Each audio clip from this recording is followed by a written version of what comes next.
Close your eyes for a moment and imagine being 14 years old. You're thinking about school, friends, maybe your favorite game, maybe the future you dream of. Now imagine this. Instead of a classroom, you're standing in a military uniform. Instead of carrying books, you're carrying a rifle. Instead of thinking about tomorrow's homework, you're thinking about whether you will survive tomorrow at all.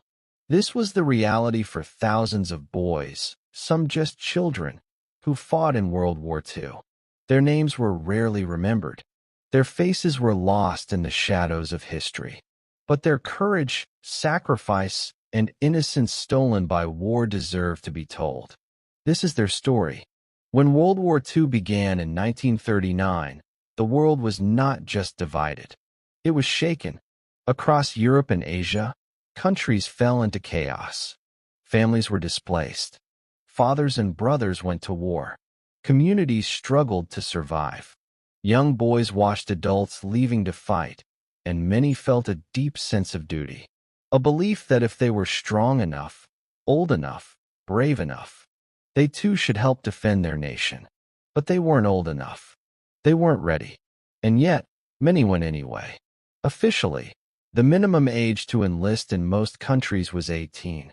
But in reality, thousands of boys lied.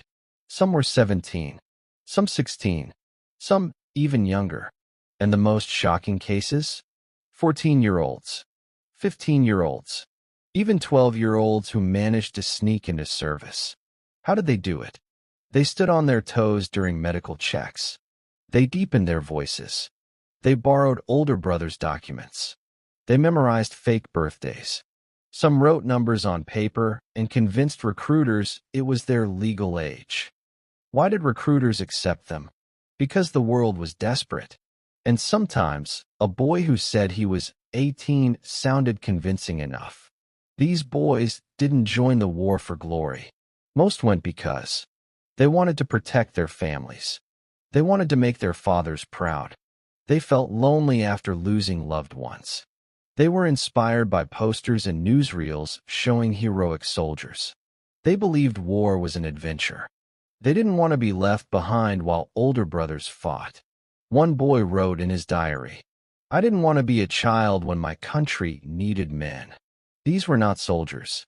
They were children taught to act like soldiers. Some of the youngest known cases include a 12-year-old British boy who served as a ship's cabin assistant, a 13-year-old American who joined the Marines, a 14-year-old Canadian boy who crossed the Atlantic to fight in Europe, countless orphaned boys across Eastern Europe who joined local resistance groups. Some traveled miles alone just to enlist. Many had no guardians to stop them. Some believed it was their only chance for food and shelter. These children stood beside grown men, marching, fighting, bleeding, often indistinguishable from adults in oversized uniforms. Military training was designed for adults, but these boys had to endure long marches, heavy rifles, brutal drills, cold mornings, endless shouting, sleepless nights. Training turned them from children into soldiers, or at least something close to it. Their innocence faded quickly. One veteran recalled, "We had boys who still looked like school children. By the end of training, you could see something had changed behind their eyes." The war aged them. Some became medics. Some became radio operators. Some fought in infantry units. Some joined resistance groups. But all of them faced the realities of war. Hunger, cold, exhaustion, fear, the sound of artillery shaking the ground. Nights with no sleep, days without safety. They witnessed events no child should ever see. One boy wrote a letter home. "Tell Mom I'm fine. Don't tell her that I'm scared." These boys showed extraordinary bravery, but many suffered tragic fates. One American boy, aged 15, fought on D-Day after sneaking into the Marines. Another British boy, only 14, lied about his age 3 times before finally being allowed to stay. Countless Polish boys joined resistance groups, acting as messengers, saboteurs, or scouts. roles with incredibly high risk. Some were celebrated as heroes. Many died before reaching 18. Their names rarely appeared in history books. Their medals, if they received any, were often mailed to grieving families who never even knew their sons had enlisted. The trauma these boys carried lasted a lifetime. Many suffered nightmares, survivor's guilt, anxiety, emotional numbness, difficulty adjusting to normal life. Because they were too young to process what they saw. They missed school, childhood friendships, birthdays, and innocence. A veteran described it best. The war didn't just take their youth. It took the person they might have become. For those who survived, returning home was confusing. People expected them to act like normal boys again. But how could they? They had marched into foreign countries. They had seen destruction. They had watched friends die.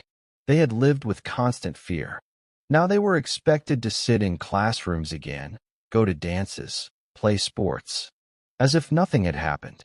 But something had happened. Something enormous. Some hid their past. Some didn't talk about the war for decades. Some never fully recovered. For many years, the world forgot these underage soldiers. Governments rarely acknowledged them. Their stories stayed buried in archives. Some were even punished for lying about their age, despite fighting bravely.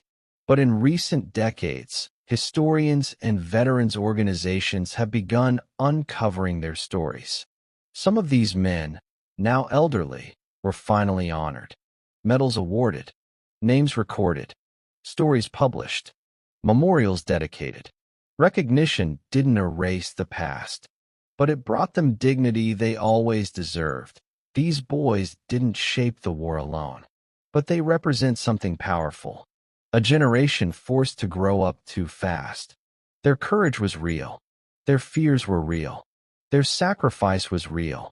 They were children, but war turned them into something else entirely. As we look back today, we honor them not just as soldiers, but as boys who stepped into a storm far bigger than themselves. Their stories remind us of the true cost of war, and why the world must work to protect the young from ever experiencing it again. They were too young to enlist, too young to fight, too young to die, but they did. Their bravery helped shape the history of World War II.